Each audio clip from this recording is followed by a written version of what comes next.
La salle de bal de l'hôtel Grand Méridien scintillait sous les lustres de cristal, emplie du doux murmure des conversations professionnelles. J'ajustai ma cravate, balayant la foule du regard à la recherche de ma femme, Sarah. Cela faisait maintenant 3 ans qu'elle travaillait chez Pinacle Financial, et ce soir avait lieu leur gala annuel, le genre d'événement où des partenariats se forgeaient et où les carrières se faisaient ou se brisaient. Je l'aperçus près du bar, radieuse dans sa robe bleu marine, riant avec des collègues. Ma poitrine se gonfla de fierté. Sarah avait travaillé incroyablement dur pour devenir l'une des plus jeunes analystes seniors de la firme. Cet événement comptait beaucoup pour elle, et j'étais déterminé à être le mari solidaire qu'elle méritait. « Te voilà, » dit Sarah, ses yeux s'illuminant à mon approche. « Je veux te présenter quelques personnes de mon département. » Elle me présenta des visages dont j'avais entendu parler mais que je n'avais jamais rencontrés. Jennifer de la conformité, Marcus de l'évaluation des risques, et puis lui. Derek Hoffman, vice-président régional. La quarantaine, costume cher, le genre de sourire qui n'atteint jamais tout à fait les yeux. « Alors, c'est vous l'heureux homme qui a déniché notre Sarah ?» dit Derek, sa poignée de main s'attardant une fraction de seconde de trop. Quelque chose dans son ton me fit serrer la mâchoire. Mais je souris poliment. « C'est moi qui ai de la chance, » répondis-je d'un ton neutre. La soirée se déroula de manière assez agréable. Le dîner fut servi, un poulet hors de prix au goût de carton, mais le vin était excellent. Entre les plats, Sarah me faisait de discrètes mises au point, me montrant les jeux de pouvoir qui se déroulaient en temps réel. Le PDG était à 3 tables de nous. Les membres du conseil d'administration étaient regroupés comme une assemblée de corbeaux dans leur coin. Derek Hoffman tenait la cour à la table centrale, bruyant et captant l'attention. « Il pense qu'il va obtenir le poste de directeur financier », me chuchota Sarah. L'annonce est censée être faite la semaine prochaine. Après le dîner, les gens se dispersèrent, certains vers la terrasse fumeur, d'autres vers le bar, beaucoup pour réseauter avec une précision chirurgicale. Sarah s'excusa pour aller aux toilettes, et je sortis prendre l'air, sortant mon téléphone pour vérifier les messages de mon propre travail. Je dirigeais une société de conseil en cybersécurité, et un de mes clients avait des problèmes de serveur. J'étais en train de taper une réponse quand je l'entendis. La voix de Sarah, tendue et mal à l'aise. « Derek, s'il vous plaît.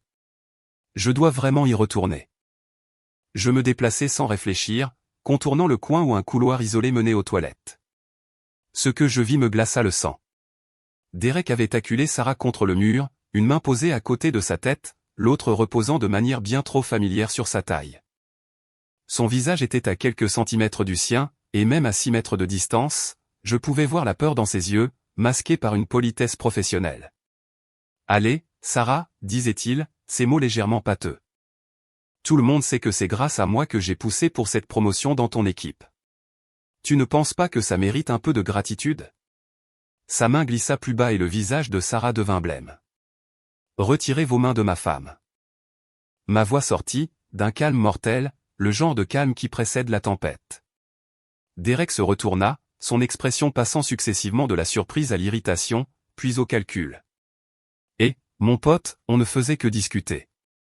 J'ai vu exactement ce que vous faisiez. » Je franchis la distance qui nous séparait en 3 enjambées. La main de Derek quitta la taille de Sarah, mais l'expression suffisante ne quitta jamais son visage. « Écoutez, vous interprétez clairement mal la situation. » « Vraiment ? » Je me positionnai entre lui et Sarah, assez près pour sentir l'odeur de whisky sur son haleine. « Parce que ce que j'ai vu, c'est vous en train de poser les mains sur quelqu'un qui ne le voulait clairement pas, lors d'un événement de votre entreprise où vous êtes un cadre supérieur. » Quelque chose vacilla dans les yeux de Derek, une lueur d'inquiétude, mais elle fut rapidement remplacée par l'arrogance. « Écoutez, je ne sais pas ce que votre femme vous a dit, mais il ne s'est rien passé. Et honnêtement, faire une scène ici ne ferait que nuire à sa carrière. La mienne est intouchable. » Il eut même un sourire narquois en le disant. C'est à ce moment-là que j'ai pris ma décision. À cet instant, en fixant ce prédateur qui pensait que sa position le rendait intouchable, je décidai que la carrière de Derek Hoffman ne survivrait pas à la nuit. « Vous avez raison, » dis-je doucement. « Faire une scène ne serait pas professionnel. » Le sourire de Derek s'élargit. « Homme intelligent. Maintenant, si vous voulez bien m'excuser. J'ai une meilleure idée. Pourquoi ne retournerions-nous pas tous à la fête ? Profitons du reste de la soirée. Derek parut confus mais soulagé. Il n'avait aucune idée de ce qui l'attendait. Alors qu'il s'éloignait, les épaules déjà détendues avec l'assurance de quelqu'un qui s'en était tiré, Sarah me saisit le bras. « Michael, qu'est-ce que tu vas faire ?» Je regardais ma femme, forte, brillante et secouée par ce qui venait de se passer, et je sentis quelque chose de froid et de calculateur se mettre en place. Je vais m'assurer qu'il ne refasse jamais ça à personne. Sarah et moi sommes retournés dans la salle de bal séparément de Derek. Elle tremblait encore légèrement, essayant de se ressaisir, et je la guidai vers une table tranquille dans un coin. « Ça va ?» demandai-je, gardant ma voix douce, mais mes yeux scannant la pièce. « Je vais bien. C'est juste que... » Elle marqua une pause, prenant une inspiration tremblante. « Ce n'était pas la première fois, Michael. Il a déjà fait des commentaires, trouvé des excuses pour me toucher l'épaule, se tenir trop près. Mais ce soir, sa voix s'éteignit. Une rage blanche et brûlante m'envahit la poitrine, mais je gardai une expression neutre. L'a-t-il fait à d'autres ? Sarah hocha lentement la tête. Il y a des rumeurs. Une analyste junior nommée Rebecca est partie soudainement l'année dernière, et j'ai entendu des chuchotements à propos d'une stagiaire avant mon arrivée. Mais Derek est intouchable. Il rapporte les plus gros clients, et le conseil d'administration l'adore. Pas après ce soir, dis-je doucement. Je sortis mon téléphone et ouvris une application spécialisée, l'un des outils que ma société de cybersécurité avait développé pour les enquêtes d'entreprise. J'ai besoin que tu me fasses confiance. Peux-tu me donner des noms ? N'importe qui aurait pu vivre quelque chose de similaire avec Derek. Sarah n'hésita qu'un instant avant d'acquiescer. Elle énuméra 4 noms, dont celui de Rebecca, et je les notai tous. Puis je me levai. « Où vas-tu » demanda Sarah. « Au travail. »« Reste ici. Mêle-toi aux autres si tu peux. Agis normalement. Je reviens. » Je me frayai un chemin à travers la foule avec détermination. Mon esprit cataloguait déjà tout ce que je savais de l'infrastructure de Pinacle Financial. Sarah avait mentionné leur système lors de conversations informelles au dîner. Rien de confidentiel, juste les plaintes habituelles sur les serveurs lents et les protocoles de sécurité agaçants. Mais j'avais écouté, et je m'en étais souvenu. Premier arrêt, la terrasse fumeur. Je trouvais Marcus de l'évaluation des risques tenant la cour avec un groupe de jeunes employés, une cigarette à la main. Marcus, c'est ça, m'approchai-je avec un sourire facile. Le mari de Sarah. Ça vous dérange si je vous demande votre avis sur quelque chose ? Les gens d'entreprise adorent parler boutique, surtout après quelques verres. En 10 minutes, j'avais confirmé que Pinacle utilisait un réseau d'entreprises relativement standard avec un système RH basé sur le cloud. Marcus se plaignit même de la façon dont le VPN déconnectait constamment les gens, les obligeant à se réauthentifier via leur téléphone. Parfait. Ensuite, je circulais, engageant des conversations apparemment anodines. J'appris que Derek était en effet le favori pour le poste de directeur financier. J'appris qu'il était dans l'entreprise depuis 12 ans. J'appris que le PDG, Richard Castellano, était un puriste de l'éthique d'entreprise après qu'un scandale dans sa précédente société ait failli détruire sa réputation. Chaque information était une arme, et j'étais en train de construire un arsenal. À 21h30, je m'excusai pour me rendre dans le hall, prétextant une urgence professionnelle.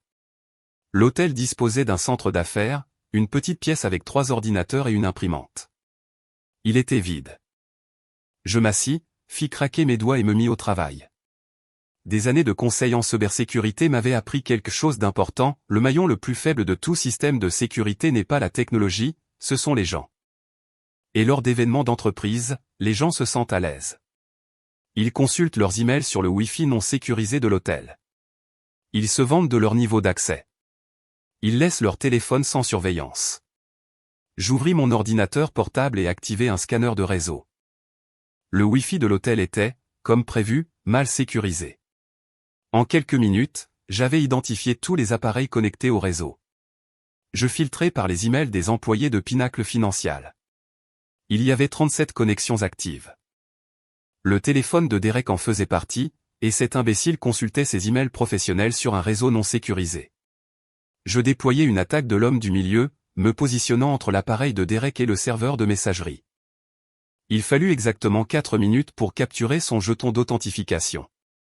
2 minutes de plus pour accéder à son compte de messagerie via une session usurpée. Ce que je trouvais était accablant.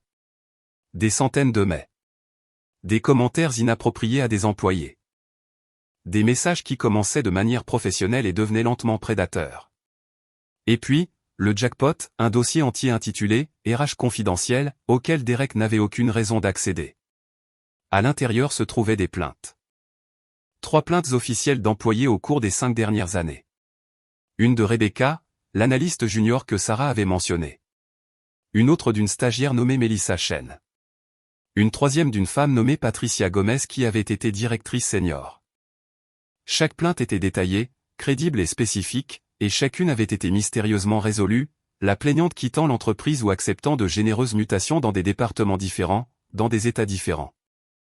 Derek avait accès à ces dossiers en raison de sa position au sein d'un comité consultatif spécial.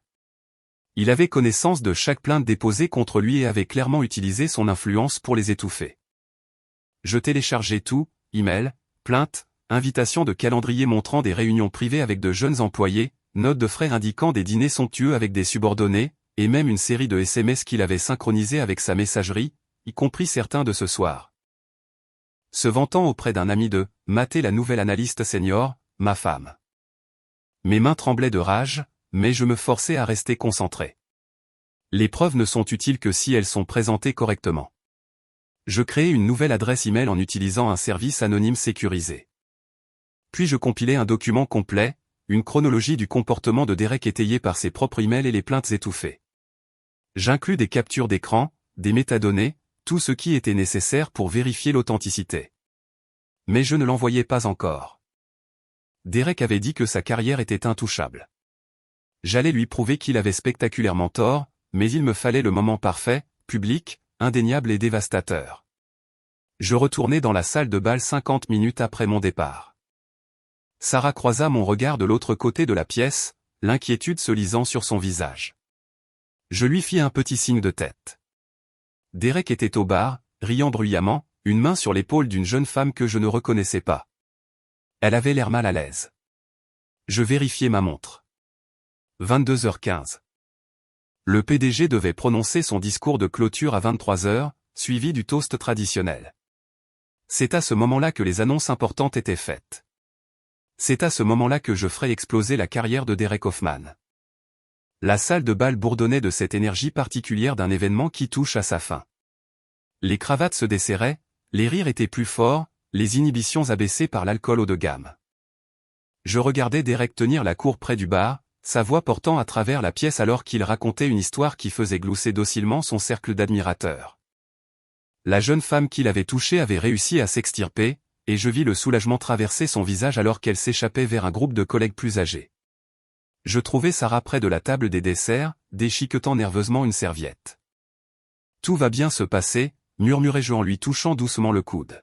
« Fais-moi confiance. »« Que as-tu fait » demanda-t-elle, sa voix à peine audible par-dessus la musique. Quelque chose qui aurait dû être fait il y a des années. Avant qu'elle ne puisse répondre, les lumières s'atténuèrent légèrement et une voix retentit dans le système de sonorisation. « Mesdames et messieurs, veuillez regagner vos places. » Notre PDG, Richard Castellano, prononcera son discours de clôture dans 5 minutes. La foule commença à migrer vers les tables. Je guidai Sarah vers une place avec une vue dégagée sur la scène, puis me positionnai stratégiquement, assez près pour agir, assez loin pour observer. Derek, comme on pouvait s'y attendre, s'assit à sa table centrale, entouré de son équipe, ressemblant en tout point au roi de son domaine. Richard Castellano monta sur scène, cheveux argentés, distingué, affichant le genre d'assurance qui vient de décennies de leadership en entreprise. Il commença par les politesses d'usage, remerciant tout le monde d'être venu, reconnaissant l'année réussie de l'entreprise, louant les employés dévoués qui rendaient tout cela possible. Je sortis mon téléphone et ouvris le document que j'avais préparé. Mon pouce plana sur le bouton d'envoi, mais je ne l'envoyais pas au RH ou au conseil d'administration. Pas encore. J'avais quelque chose de plus immédiat en tête. L'hôtel avait installé des écrans dans toute la salle de bal affichant le logo de l'entreprise et le hashtag de l'événement. Ils étaient connectés à un système central contrôlé depuis la cabine audiovisuelle où un jeune technicien gérait les diapositives de la présentation pour le discours de Castellano. Je l'avais remarqué plus tôt prenant des pauses cigarettes, son sac d'ordinateur portable négligemment laissé près de l'entrée de la cabine. Pendant que tout le monde était concentré sur le dîner, j'avais pris 60 secondes pour brancher un petit appareil dans le port réseau derrière l'un de ses écrans. Il était actuellement en veille, attendant ma commande. Castellano poursuivit son discours.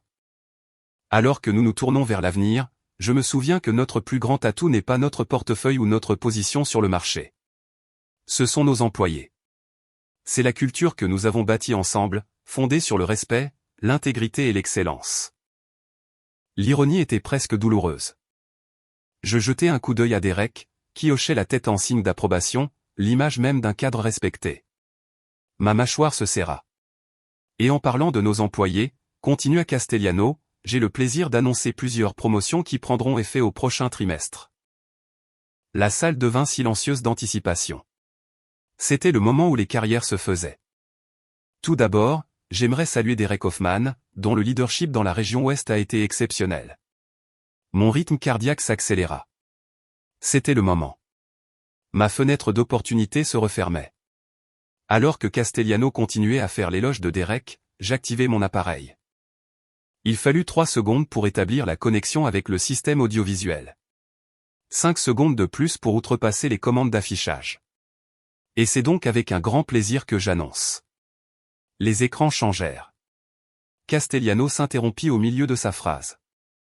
Confus, le logo de l'entreprise disparut, remplacé par un en-tête de document, schéma de harcèlement sexuel, rapport d'enquête confidentielle sur Derek Hoffman. La salle devint mortellement silencieuse. Tous les yeux se tournèrent vers les multiples écrans affichant désormais la première page de mes preuves compilées. Une chronologie des plaintes commençant il y a 5 ans. Chaque entrée montrant des dates, des noms masqués pour protéger les victimes, et de brèves descriptions du comportement de Derek. C'est quoi ce bordel, marmonna quelqu'un. Castellano regarda frénétiquement en coulisses. Peut-on reprendre le contrôle de... Le document avança à la page suivante, des captures d'écran de mai apparurent, envoyées depuis le propre compte de Derek. Des commentaires sur l'apparence des employés. Des messages discutant de quel stagiaire était de la « chair fraîche ». Un échange de SMS particulièrement ignoble sur la notation des femmes de son département. Je vis le visage de Derek se vider de sa couleur. Il se leva brusquement, renversant son verre de vin. C'est un faux. Quelqu'un a piraté. La diapositive suivante montrait les plaintes RH étouffées, avec les numéros de dossier et les notes de résolution. Puis vinrent les propres rendez-vous de Derek dans son calendrier. Réunion privée, Rebecca Chen, dîner. Discuter des opportunités de carrière. Melissa Chen, bilan de performance. Jennifer Marks. Tous programmés en dehors des heures de bureau. Tous avec de jeunes employés. Éteignez ça, cria Derek. Il se dirigeait maintenant vers la cabine audiovisuelle, mais la sécurité de l'hôtel était apparue, tout aussi confuse par ce qui se passait. La diapositive finale était la plus accablante. Une capture d'écran de l'email de Derek datant d'un peu plus tôt dans la journée, celui à son ami, j'ai coincé la nouvelle analyste senior sexy dans un coin ce soir. Elle finira par céder. Elles le font toujours quand leur carrière est en jeu, Sarah halta à côté de moi. D'autres personnes sortaient leur téléphone, prenant des photos des écrans avant qu'ils ne puissent être éteints. Le mal était fait. Des preuves numériques vues par des centaines de personnes, y compris les membres du conseil d'administration et le PDG. Le visage de Castellano était passé de la confusion à l'horreur, puis à une colère furieuse. Derek, dans mon bureau. Maintenant. Sécurité, escortez Monsieur Hoffman hors de cet événement. Richard, je peux expliquer. C'est un coup monté. Quelqu'un essaie de me saboter. Les métadonnées de ces emails montrent qu'ils proviennent de votre compte, criai-je en me levant. Tous les yeux se tournèrent vers moi. Je suis consultant en cybersécurité. Je peux vérifier l'authenticité de chaque document montré. Les horodatages, les journaux de serveurs, tout. Mais qui êtes-vous, bordel, aboya Derek. Je suis le mari de la femme que vous avez agressée ce soir.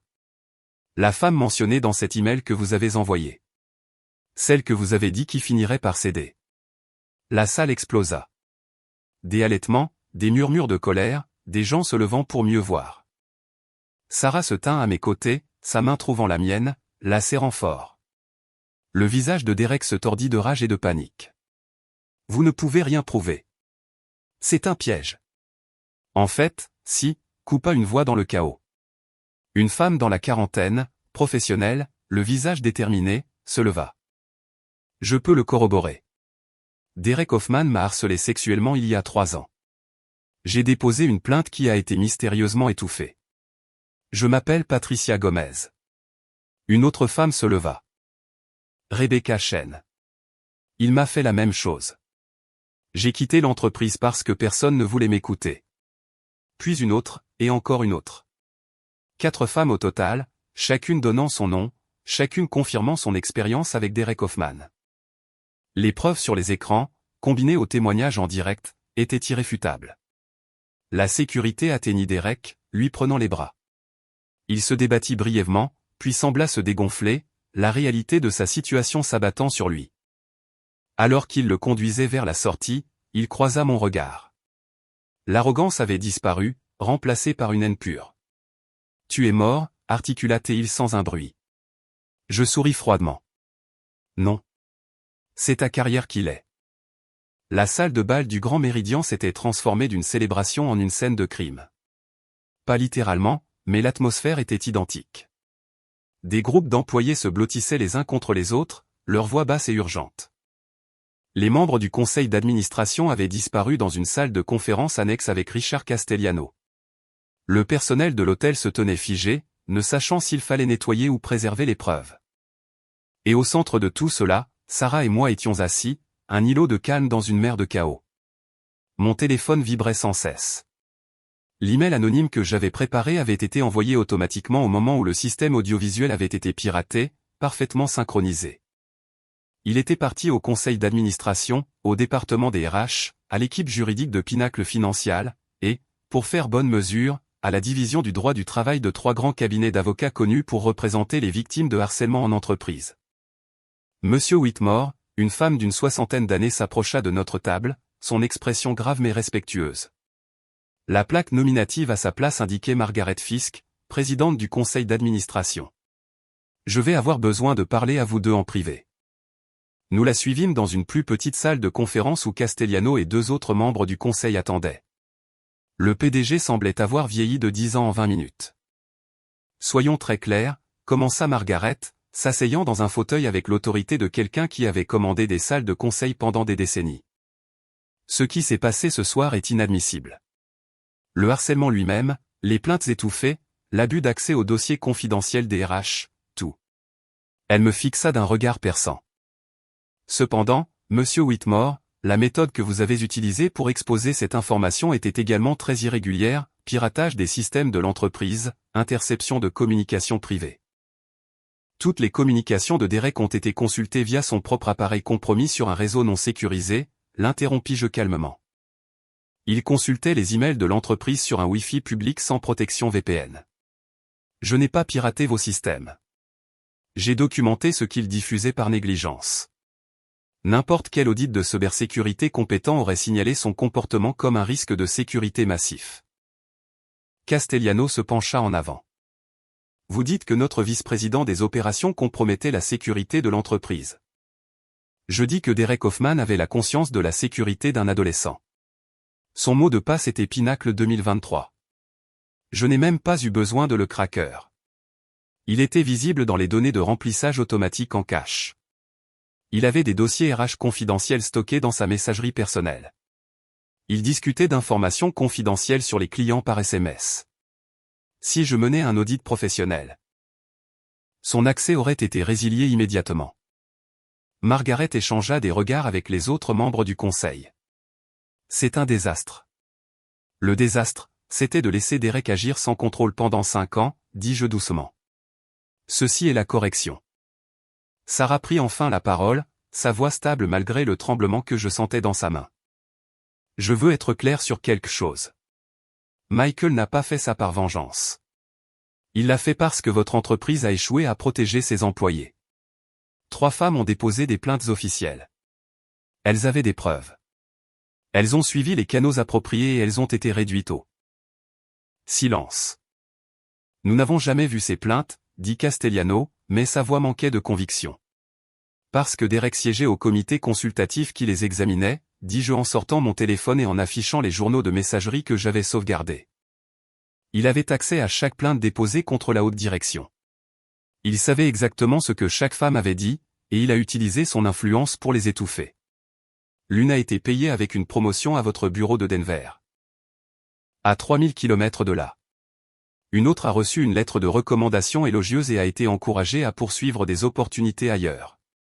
La troisième a été discrètement licenciée lors d'une restructuration qui, par coïncidence, n'a affecté que son poste. La salle devint silencieuse. Finalement, Margaret prit la parole. « Que voulez-vous ? Je veux que vous fassiez ce qui aurait dû être fait il y a des années, dit Sarah. Renvoyez Derek. Reconnaissez publiquement l'échec de vos processus RH. Contactez chaque femme qui l'a ciblée et proposez de réparer les torts, pas seulement avec de l'argent, mais avec de la transparence. Et je veux une protection pour toute personne qui se manifestera maintenant.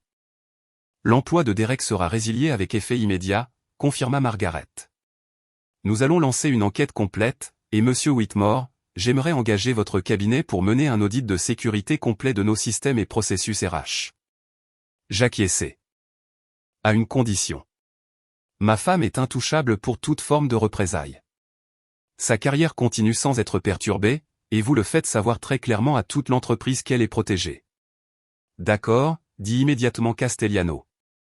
Madame Whitmore, je suis profondément désolé pour ce que vous avez vécu, pour ce que vous avez vécu en travaillant ici. Il semblait sincèrement peiné. Cette entreprise vous a fait défaut. Nous passâmes 1 heure de plus à tout documenter, déclaration formelle, copie des preuves, coordonnées des femmes qui s'étaient manifestées. Au moment où nous sortîmes de la salle de conférence, la salle de bal était presque vide. Quelques retardataires restaient, et je remarquai Patricia Gomez parmi eux, parlant tranquillement avec les autres femmes qui s'étaient levées. Elle nous vit et s'approcha. « Merci, dit-elle simplement. J'ai passé 3 ans à penser que j'étais le problème, que je l'avais en quelque sorte encouragée ou que je n'étais pas assez forte pour me battre plus durement. Vous avez été assez forte pour déposer une plainte, répondit Sarah. C'est le système qui vous a fait défaut, pas l'inverse. Rebecca Chen nous rejoignit, plus jeune, probablement dans la fin de la vingtaine. Que se passe-t-il maintenant? Je veux dire, légalement. L'équipe juridique de Pinacle vous contactera, expliquai-je. Mais vous voudrez peut-être votre propre représentation. Derek a utilisé son accès à des informations confidentielles pour exercer des représailles contre les plaintes. Ce n'est pas seulement du harcèlement. C'est de la conspiration, de l'abus de pouvoir. Potentiellement de la subornation de témoins. Les avocats spécialisés en droit du travail à qui j'ai envoyé les preuves vous contacteront probablement. Ils travaillent au résultat pour des cas comme celui-ci. Alors, c'est vraiment fini pour lui, demanda Rebecca, l'incrédulité dans la voix. Sa carrière est terminée, confirmai-je. Mais plus que ça, il y a maintenant un schéma documenté. S'il essaie de travailler à nouveau dans la finance, toute vérification d'antécédents compétente le signalera. Il sera toxique pour toutes les grandes firmes. Mon téléphone vibra. Une alerte d'actualité. Mon cœur se serra en lisant le titre « Un VP de Pinacle Financial exposé dans un scandale de harcèlement lors du gala de l'entreprise ». Quelqu'un l'avait divulgué à la presse. Probablement l'une des centaines de personnes qui avaient photographié les écrans avant qu'ils ne soient éteints. L'histoire était déjà en tendance sur les sites d'information financière. Sarah lut par-dessus mon épaule et laissa échapper un long soupir. C'est vraiment fini, n'est-ce pas? Pour Derek, oui. Sa réputation est détruite, professionnellement et personnellement. Nous quittâmes l'hôtel vers minuit. Le voiturier amena notre voiture et alors que je tenais la porte pour Sarah, je vis une silhouette affalée contre le bâtiment d'en face. Derek. Il était seul, sa veste en désordre, son visage enfoui dans ses mains. Pendant un instant, j'eus presque pitié de lui.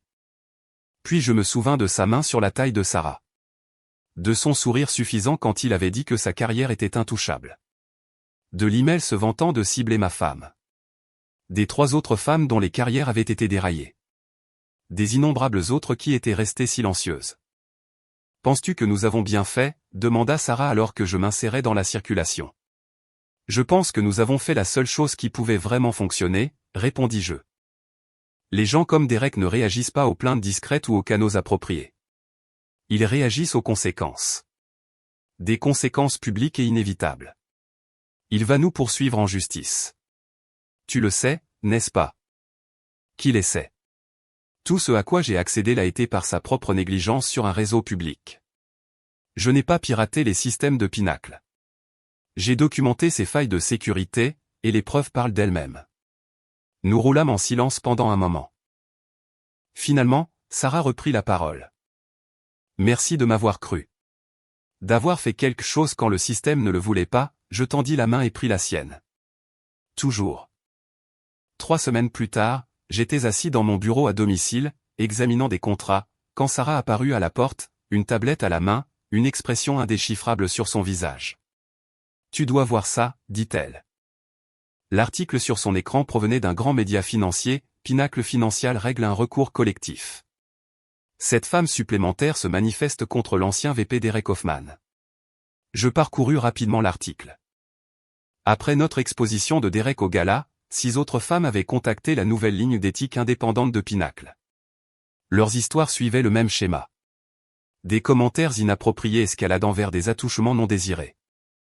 Derek utilisant sa position pour isoler les victimes, des plaintes qui étaient mystérieusement résolues de manière à bénéficier à Derek et à faire taire les accusatrices. L'entreprise avait conclu un accord avec toutes les victimes pour des montants non divulgués, mais des sources suggéraient que le total se chiffrait à 8 chiffres. Plus important encore, Pinacle avait mis en œuvre des réformes radicales, une toute nouvelle équipe de direction des RH, une formation obligatoire sur le harcèlement pour tous les employés, et un médiateur externe pour traiter les plaintes contre la haute direction. Il y a plus, dit Sarah en faisant défiler la page. Derek a été inculpé au pénal. Le procureur poursuit plusieurs chefs d'accusation d'abus de pouvoir et d'obstruction à la justice pour avoir accédé et supprimé ces plaintes RH. Apparemment, cela passe du civil au pénal. Bien, dis-je simplement. Michael. Sarah s'assit en face de moi. J'ai réfléchi à ce que tu as fait, à ce que nous avons fait. C'était extrême. As-tu des regrets? Non, dit-elle fermement. Mais je n'arrête pas de me demander. Et si tu avais eu tort? Et si les preuves n'avaient pas été là? Je n'aurais pas agi si je n'avais pas été certain. J'ai passé 1 heure dans ce centre d'affaires à tout vérifier avant de passer à l'action. Mais je comprends ce que tu demandes. La fin justifiait-elle les moyens? Sarah hocha lentement la tête. Je pesai mes mots avec soin. Dans un monde parfait, le système aurait fonctionné. Ces 3 femmes qui ont déposé plainte auraient dû être entendues. Les RH auraient dû enquêter correctement. Le conseil d'administration aurait dû tenir Derek pour responsable. Mais ce n'est pas ce qui s'est passé. Au lieu de cela, un prédateur a été protégé parce qu'il était rentable. Alors, nous sommes devenus des justiciers. Nous sommes devenus des défenseurs. Il y a une différence. Je n'ai pas fabriqué de preuves ni porté de fausses accusations. Je n'ai même pas techniquement piraté quoi que ce soit. J'ai documenté une négligence en matière de sécurité et l'ai rendue impossible à ignorer. Tout ce que j'ai montré sur ces écrans était réel. Vérifiable et existait déjà. J'ai juste forcé les gens à regarder ce qu'ils évitaient. Mon téléphone sonna. Le nom de Margaret Fisk apparut à l'écran. Je mis le haut-parleur. Monsieur Whitmore. Madame Whitmore. J'espère que je ne vous dérange pas, pas du tout, Margaret. Que pouvons-nous faire pour vous? Je voulais vous tenir au courant. Derek Hoffman a été officiellement licencié et nous avons soumis des documents à la SEC concernant sa conduite. Il lui sera interdit d'exercer les fonctions de dirigeant ou d'administrateur de toute société cotée en bourse. C'est une bonne nouvelle, dit Sarah. Il y a autre chose. L'enquête menée par votre cabinet a révélé d'autres schémas préoccupants. Il semble que Derek n'était pas le seul aux dirigeants à avoir un comportement problématique. 2 autres cadres ont été mis en congé administratif en attendant une enquête plus approfondie. Je me penchai en avant. Margaret, je dois vous demander, comment en est-on arrivé là? Vous êtes une présidente de conseil compétente. Castellano semble se soucier sincèrement de l'éthique. Comment Derek et les autres ont-ils pu opérer si ouvertement? Il y eut une longue pause. Il est facile de ne pas voir ce que l'on ne cherche pas, Monsieur Whitmore. Derek rapportait d'énormes contrats. Son équipe avait le taux de roulement le plus bas. Du moins. C'est ce que nous pensions. Nous n'avions pas réalisé qu'il était bas parce qu'il avait systématiquement évincé quiconque le défiait. Nous voyions un cadre brillant et nous n'avons jamais regardé plus loin. Jusqu'à ce que vous ne puissiez plus l'éviter. Précisément. Ce qui m'amène à la raison de mon appel. Le conseil d'administration souhaite créer un poste permanent de directeur de l'éthique et de la sécurité d'entreprise. Le rôle rapporterait directement à moi et aurait une totale autonomie pour enquêter sur toute préoccupation concernant la culture de l'entreprise ou la conduite de la direction. Nous aimerions vous l'offrir. Monsieur Whitmore. Je clignai des yeux, surpris. Les yeux de Sarah s'écarquillèrent. J'apprécie l'offre, Margaret, mais j'ai ma propre entreprise. Point qui continuerait à fonctionner. Ce serait un rôle de consultant à temps partiel. 20 heures par mois avec une rémunération substantielle. Considérez cela comme une assurance pour nous et pour nos employés. Quelqu'un en dehors de la structure d'entreprise habituelle qui ne peut être ni influencé ni intimidé. Sarah et moi nous regardâmes.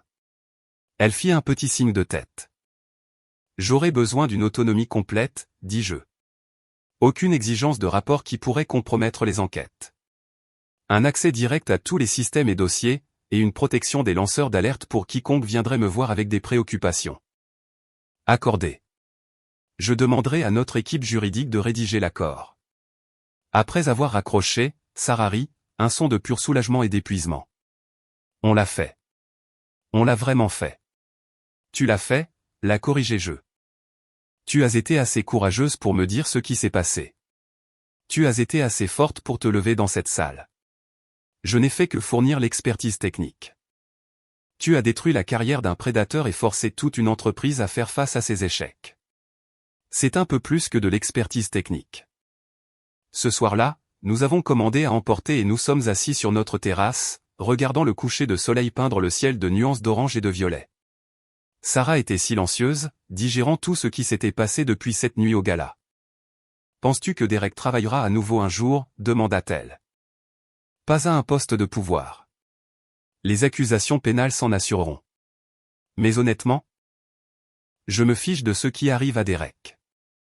Je me soucie des femmes qu'il ne peut plus blesser. Celles qui travaillent chez Pinacle maintenant et n'auront pas à s'inquiéter de lui. Celles d'autres entreprises qui ne le croiseront pas parce que sa réputation le précède. Cette femme, murmura Sarah. Cette que nous connaissons. Combien d'autres sont restées silencieuses? Nous ne le saurons jamais. Mais grâce à ce qui s'est passé, parce que ces femmes ont été assez courageuses pour se manifester après avoir vu les preuves. Peut-être que d'autres se sentiront assez en sécurité pour parler lorsqu'elles seront confrontées à des situations similaires. Mon téléphone vibra avec un email. Rebecca Chen nous avait envoyé un message à Sarah et à moi. J'ai commencé un nouveau travail aujourd'hui dans une entreprise concurrente. Meilleur poste, meilleur salaire. Pendant mon entretien, quand ils m'ont demandé pourquoi j'avais quitté Pinacle, je leur ai dit la vérité. Je leur ai parlé de Derek, du harcèlement. Du fait d'avoir été poussé à partir. Et au lieu de me le reprocher. Ils ont dit qu'ils avaient suivi les nouvelles et étaient impressionnés par mon courage. Ils voulaient quelqu'un dans leur équipe qui défendait ce qui est juste. Merci à vous deux d'avoir rendu possible pour moi d'être honnête sur ce qui s'est passé. Merci de m'avoir montré que le silence ne protège pas les victimes. Il protège les prédateurs. Sarah lut l'email par-dessus mon épaule, et je sentis ses épaules se détendre pour la première fois depuis des semaines. Voilà, dis-je doucement, pourquoi nous l'avons fait. Pas de regret, demanda-t-elle. Je pensais à Derek, à la manière dramatique dont je l'avais exposé, à la destruction calculée de sa carrière. Je pensais aux méthodes que j'avais utilisées. Techniquement légales, mais définitivement agressives. Je pensais au chaos que nous avions provoqué à ce gala, au scandale qui avait secoué toute une entreprise.